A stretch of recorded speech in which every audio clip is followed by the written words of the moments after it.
Right, we are back and it's time for us to have a look at what is being reported on the newspapers. My name is Beatrice Nudi. My name, George Gishoro. We start with the Standard. Yes. And it's a very painful story this morning. The headline, Painful Search, Missing Learners. Where are our children?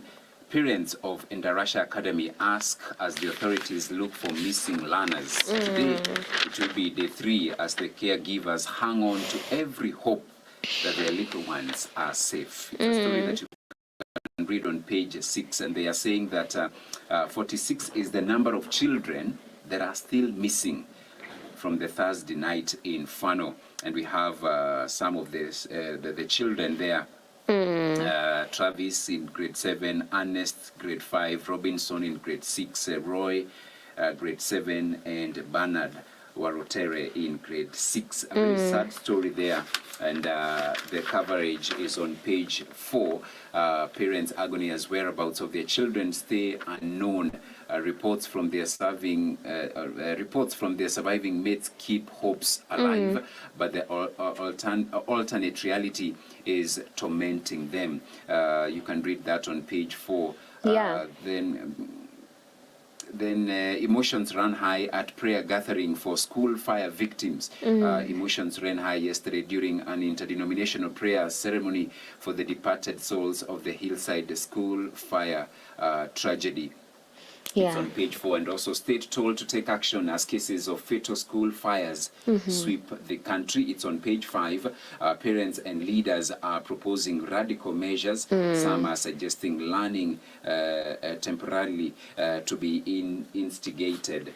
It's a story on page 5, a very hard story. Rocking the nation. And the same is also being reported on page 3, of course, which is a big story at the moment. A number of pupils at the school remain unaccounted for. But there's some information that has been shared here that apparently there is a parent who said that about 10 p.m. there's a child who called his parents and told them that a fire had broken out. So now there's the question of who was the owner of that phone and who is this parent who was called. We know very well that children don't have access to phones and only do so under strict supervision. We want this parent to come out and give information to investigating agencies so that we establish what exactly happened. But also there was some weird things that happened leading up to the fire, because apparently I'm seeing here that the children spent several hours in the dormitory, and my son told me there was anxiety over unknown reasons.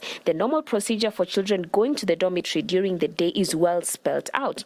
They go there in the company of the matron and pick up whatever items they want and go back immediately. Why was this rule breached? Because it seems that about 4 p.m.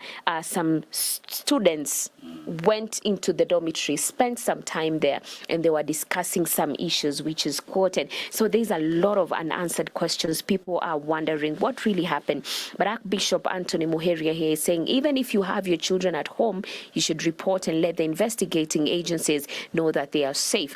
After the traumatizing incident, the children also need to go through counseling. And this is also reported on page 3 of the Daily Nation. Right. Other stories, Ogamba vows to pressure students' call of protest. It's on page 10. The CS has established committees to deliberate on issues raised about the new system.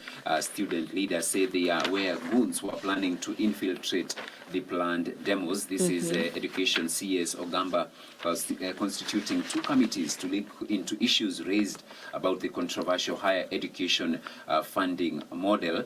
This came as student leaders separately announced they had suspended the planned demos and issued a 30-day ultimatum to the government to address issues they have raised, failure to which they will take to the streets. Right. Then I see occupy vacant seats only. DP tells Raila allies. I tell you, the politics of the nation. My seat is not vacant and I am going nowhere, says Gachagua, saying all is well in the broad-based government. broad-based government. Bread-based. Broad, not bread. Not bread. Yeah, it's broad-based government. The DP asked newcomers to occupy only empty seats. His allies allege he has sidelined and further complained of being victimized. So nobody can tell us to move away. How do we move away? Yet this is our house and we are seated. If you find a vacant seat, sit on it, but nobody should vacate the one that is already occupied. That is the DP, Rigathi Gachagua. And also, Ruto's emerging alliance causes uncertainty on the mountain. The region has played a pivotal role in the country's power matrix and outcome of the past 5 presidential elections. Pundits say the region is fragmented with 3 dominant political groups emerging. It's on page 8. You can read that as well. And then there's fears of a delayed county revenue report. Dwindling Nairobi income probe findings were expected in January. Residents fear county assembly went to bed with the executive. All right, you can read that as well. New bill seeks to ease emergency response. The national addressing bill proposes a standardized system for assigning unique addresses. The system that will leverage technology seeks to establish national addressing council. You can read that on page 11. Then there is an opinion here from Collins Oyu, the NAT Secretary General, and he's saying time has come for all teachers unions to form a federation. And he says unity talks are key at this moment, especially now that government officials have metamorphosized into turncoats and are no longer willing to implement what they initially agreed. Then medical experts raise alarm as more men die of advanced HIV. At least 40% of people with new infections are presenting with advanced HIV.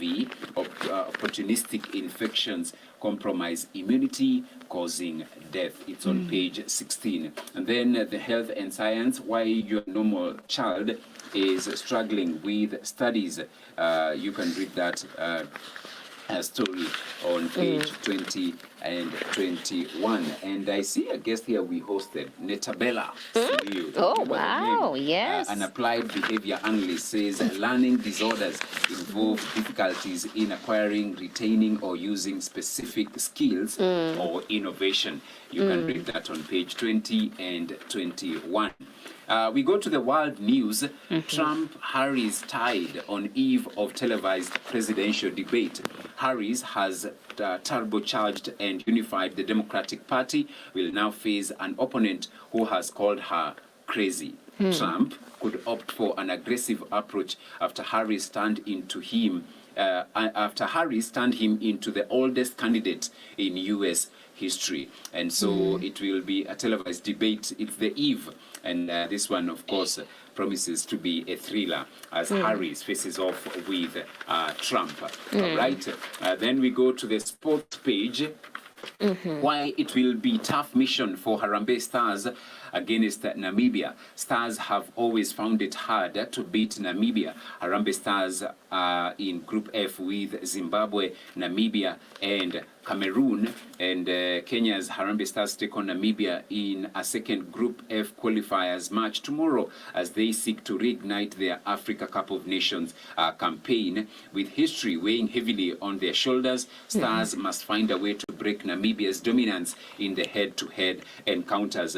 And in the opening match, which was played on Friday last week, it ended, it was a barren draw between Harambee Stars and the Warriors of Zimbabwe as Cameroon on their part began their campaign with a hard-fought 1-0 victory over Namibia in Garaua.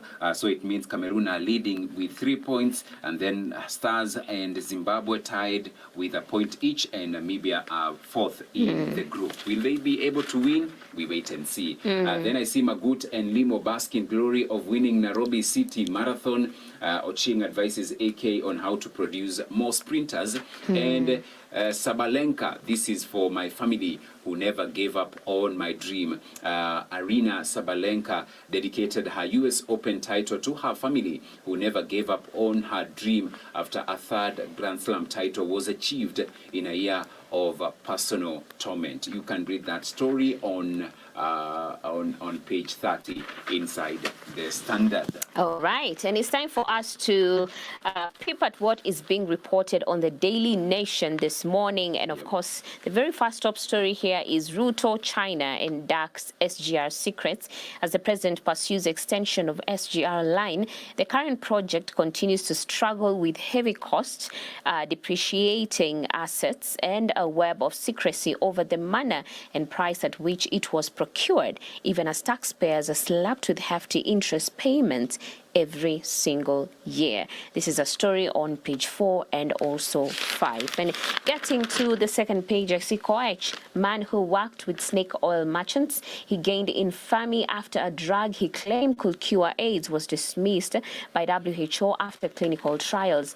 Under his leadership, Kemri had become a hub for fraudulent operations where untested and unsafe drugs were manufactured. A story on page 2. And page 3 is Mudavadi takes Raila's AUC vote chase to Namibia. The Prime CS Musalia Mudavadi has taken Raila Odinga's campaigns for the African Union Commission chairperson seat to Namibia, a trip that will also see Nairobi seek to strengthen its ties with Windhoek. That's a story on page 3. And going to page 4 is the Ruto, China, and SGR deals that remain secret. Just to read more on the same, Jimmy Wanjigi, a businessman, he is saying if 70% of volume of goods and passengers is to Nairobi and it has not been viable, this 30% west of Kenya and Uganda is dead on arrival. A story on page 4. And 60 billion is the initial cost of building the standard gauge railway from Mombasa to Malaba, according to many sources. Questions regarding procurement of the standard gauge railway began as soon as its construction in 2013. A story on page 4 and also 5, covered extensively there. And moving on, Ruto presses DCI action on 600 million shilling KTDA heist. New officials of the T agency have held meetings with President on key issues. And 12 is the number of issues that report of a KTDA audit recommends the government takes actions on. Page 7, raw deal, 946 shilling salary raise for public servants. We did cover that the teachers, the largest group of public workers recently, did get a pay rise, even amid the many discussions that were not coming to a proper conclusion. Page 8, auditor punished late record submission. Ms. Gathungu says public entities are given ample time to submit documents, and this is on governors often appearing before committees with documents that were not tendered to auditors. A story that is on page 8. And page 10, I see jitters over possible Ruto Raila 2027 election deal. Politicians from rival camps have declared interest in unseating incumbent governors. The president will likely attempt to convince the ODM leader to back his 2027 re-election. We wait and see how this plays out. Page 10 is where you get that story. And going to the junior sport today, I see a very beautiful lady who has really gone beyond. She's very young, but she says she's 7 years old, but she has featured in adverts and various beauty pageants. She says, I love being a model, even as kids are being inspired and parents encouraged to allow the kids to go after their talents, even as they lead them, to know that at the end of it all, it's all about purpose. What is the purpose of your talent? And that's a story on the junior sport this morning. And I also see here a very interesting story. Have you ever done a digital detox? Set specific times when you will be tech-free, such as during meals or just before bedtime. This is not easy for many people. Most of us go with our phones everywhere we go. But I see here we definitely need a digital detox. It is important, but this is an article that you can read. I see here finding a balance between the digital world and real life is key to staying healthy and happy. Let's make smart choices about our screen time and enjoy the best of both worlds. That's an article on the Junior Sport this very morning. And I think, Gigi, you did touch something about studying. And I see here the DN2 also has something. Can you change your learning style?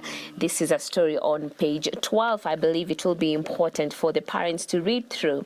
But there are so many ways in which people can learn. Sometimes whatever you're used to may not be working, but then you can embrace new ways of learning. So can you change your learning style?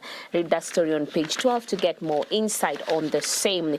And getting to a bit of international news, Israel's rally against Netanyahu demand hostage release. Kremlin figure out if Putin prefers Harris. So Donald Trump rails against migrants and allies like the EU. And this is a story on page 20. The business today I see here is Kenya Ice Services trade with Europe in EPA clause. This even a sector contribution to GDP grows while manufacturing takes beating. And going to the back page, I see it's onwards and upwards from here. Nairobi City Marathon winners dream big.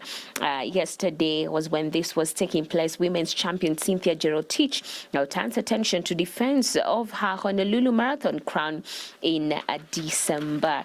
That's a story on the back page. And going to the page 35, I see here elders sorry for Cheptegei's death. Very, very sad. Cheptegei's family plans to bury the fallen Olympian on Saturday in Bukwa district in eastern Uganda. And the elders have apologized for the death of Cheptegei.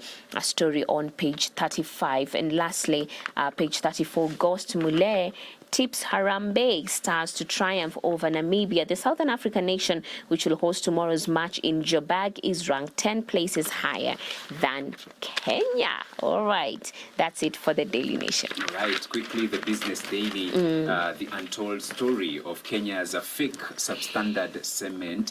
62% of samples collected in one KEBS operation failed test. Report shines a spotlight on collapsed buildings. And then 80% of farms snub KRA's e-teams in first year of rollout. So more than 3/4 of registered companies have snubbed the Kenya Revenue Authority's electronic tax invoice management system, dealing a blow to efforts to drive compliance and curb tax evasion. T-bill rates declined for 6 straight weeks, and Bill seeks a new professional body for licensing bankers. You can read all that in today's Business Daily, and you can grab your favorite copy of your daily, get to see what's being reported, so that we continue also to know what's happening across the nation. Let's continue to pray for our nation. All right, and right about now, it's time to pave way for the video of the day. So let's have a look at it, and then we'll talk about it.